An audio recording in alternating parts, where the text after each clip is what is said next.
Hi, ഞാൻ സ്നേഹ. S L ടോക്സിൻ്റെ പുതിയൊരു വീഡിയോയിലേക്ക് എല്ലാവർക്കും സ്വാഗതം. ഇന്ന് ഞാൻ നിങ്ങളോട് ഷെയർ ചെയ്യാനായിട്ട് പോകുന്നത്, നിങ്ങൾ സ്നേഹിക്കുന്ന ആ ഒരു പെൺകുട്ടി, നിങ്ങളുടെ ഗേൾ ഫ്രണ്ട് ഒരു വൈഫ് മെറ്റീരിയൽ ആണ് എന്നുണ്ടെങ്കിൽ നമുക്ക് എങ്ങനെ അത് മനസ്സിലാക്കാൻ പറ്റും എന്നുള്ളതാണ്. കുറേ പേര് പ്രണയിക്കുന്നുണ്ടായിരിക്കും. പലർക്കും സംശയം ഉണ്ടായിരിക്കും, ഈ ആളെ ഞാൻ കല്യാണം കഴിച്ചു കഴിഞ്ഞാൽ എൻ്റെ ലൈഫ് ഓക്കെ ആകുമോ, അല്ലെങ്കിൽ സെറ്റായിട്ട് മുന്നോട്ട് പോകുമോ, ഇങ്ങനെയൊക്കെയുള്ള ടെൻഷനും കാര്യങ്ങളൊക്കെ ഉണ്ടായിരിക്കും. ഞാൻ ഈ പറയുന്ന ക്വാളിറ്റീസൊക്കെ അവരിൽ കാണുന്നുണ്ടെങ്കിൽ നിങ്ങൾക്ക് അവരെ നിങ്ങളുടെ വൈഫായിട്ട് ചൂസ് ചെയ്യാം. അതായത് ഈ ക്വാളിറ്റീസ് എല്ലാം ഉണ്ടാവണമെന്ന് പറയാൻ പറ്റില്ല, കാരണം എല്ലാവർക്കും ഒരേപോലെ ആയിരിക്കില്ല.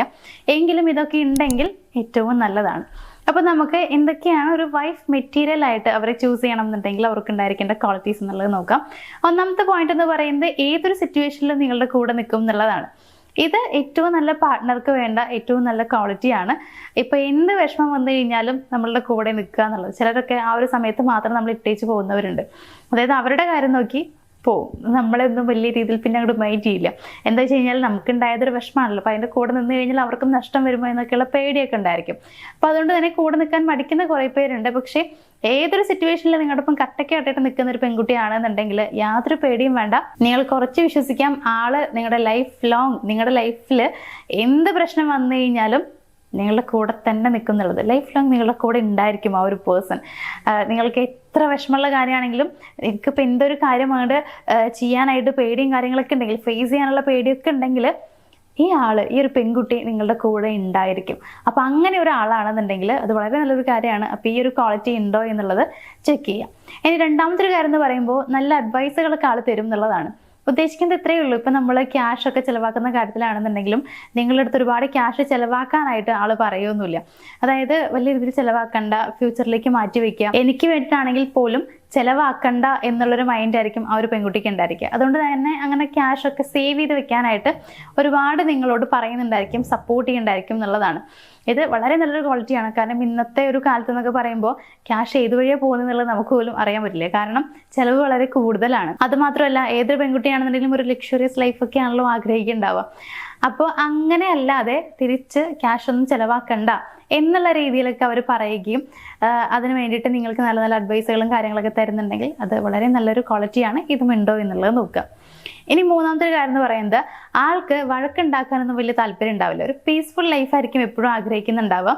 ആളായിട്ട് വഴക്കുകളൊന്നും ഉണ്ടാക്കാനായിട്ട് ശ്രമിക്കില്ല. ചില റിലേഷൻഷിപ്പിൽ നമ്മൾ കാണാറുണ്ട്, പെൺകുട്ടികളാവും വഴക്കുകളൊക്കെ ഇങ്ങനെ കുത്തിപ്പൊക്കി കൊണ്ടുവരുന്നുണ്ടാവും. അതായത് മുമ്പേ കഴിഞ്ഞ കാര്യങ്ങളൊക്കെ ആയിരിക്കും, പക്ഷെ അതൊക്കെ എടുത്തിട്ട് വഴക്കുണ്ടാക്കുക, അങ്ങനെയൊക്കെ ആയിരിക്കും ചെയ്യുന്നുണ്ടാവുക. പക്ഷേ ഇവരുടെ, അതായത് ഈ ഒരു പെൺകുട്ടി എന്ന് പറയുന്നത് അങ്ങനെ ആയിരിക്കില്ല.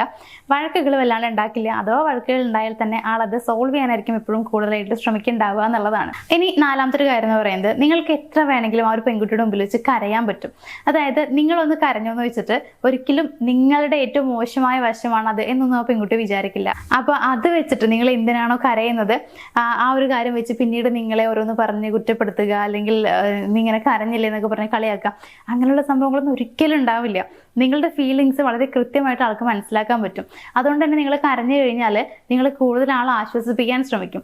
അപ്പോൾ അങ്ങനെ കരയുന്നതുകൊണ്ട് നിങ്ങളുടെ കോൺഫിഡൻസ് ഒരിക്കലും നഷ്ടമാവില്ല എന്നുള്ളതാണ്. അങ്ങനെ നിങ്ങളുടെ കോൺഫിഡൻസ് ഒന്നും നഷ്ടമാവുന്നില്ല. ആളുടെ മുമ്പിൽ വെച്ച് കരഞ്ഞു കഴിഞ്ഞാലും ആളെന്നെ സമാധാനിപ്പിക്കുമ്പോൾ ഒരുപാട് സമാധാനമാണ്, സന്തോഷമാണ് കിട്ടുന്നതെന്നുണ്ടെങ്കിൽ അത് വളരെ നല്ലൊരു മറ്റൊരു കാര്യമാണ്. അതേപോലെ നമ്മൾ ലാസ്റ്റ് പോയിന്റ് എന്ന് പറയുന്നത് മറ്റൊന്നല്ല, എപ്പോഴും ആ പെൺകുട്ടിക്ക് നിങ്ങളുടെ ലോസ് അവളുടെ ലോസ് ആയിട്ടായിരിക്കും തോന്നുന്നുണ്ടായിരിക്കുക. അതായത് നിങ്ങളുടെ ഫെയിലിയർ ആളുടെ ഫെയിലിയർ ആയിട്ട് കാണും എന്നുള്ളതാണ്. നിങ്ങൾക്ക് വിഷമങ്ങളൊന്നും വരാനായിട്ട് ആൾക്ക് ആഗ്രഹം ഉണ്ടായിരിക്കില്ല, അതിന് സമ്മതിക്കില്ല. അതുകൊണ്ട് തന്നെ നിങ്ങളുടെ ഗോൾ അച്ചീവ് ചെയ്യുന്നതിനൊക്കെ നിങ്ങൾ ഭയങ്കരമായിട്ട് അവർ സപ്പോർട്ട് ചെയ്യുന്നുണ്ടായിരിക്കും. അഥവാ എന്തെങ്കിലും വിഷമമോ നഷ്ടമൊക്കെ വന്നു കഴിഞ്ഞാൽ ആളുടെ നഷ്ടമായിട്ട് അവർ കാണുകയും ചെയ്യുന്നുള്ളതാണ്.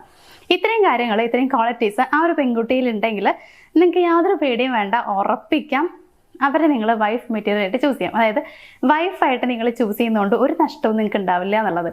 അപ്പോൾ ഇത്രയും ക്വാളിറ്റീസ് ഉണ്ടെങ്കിൽ ഇനിയും സംശയിച്ചിരിക്കേണ്ട. പറ്റുന്നുണ്ടെങ്കിൽ പെട്ടെന്ന്, ചിലപ്പോൾ ചിലരൊന്നും പ്രപ്പോസ് പോലും ചെയ്തിട്ടുണ്ടാവില്ല. അപ്പോൾ ധൈര്യമായിട്ട് പ്രപ്പോസ് ചെയ്തോളൂ, എന്നിട്ടും മാരേജ് ഒക്കെ ആയിട്ട് മുന്നോട്ട് പോവാം. അപ്പോൾ എല്ലാവർക്കും ഇത്തരത്തിലുള്ള നല്ല ബന്ധങ്ങളും ഒക്കെ കിട്ടട്ടെ എന്ന് ആശംസിച്ചുകൊണ്ട് ഇന്നത്തെ ഒരു വീഡിയോ ഞാനിവിടെ വൈൻഡപ്പ് ചെയ്യാണ്. നമുക്ക് മറ്റൊരു വീഡിയോയിൽ കാണാം. താങ്ക്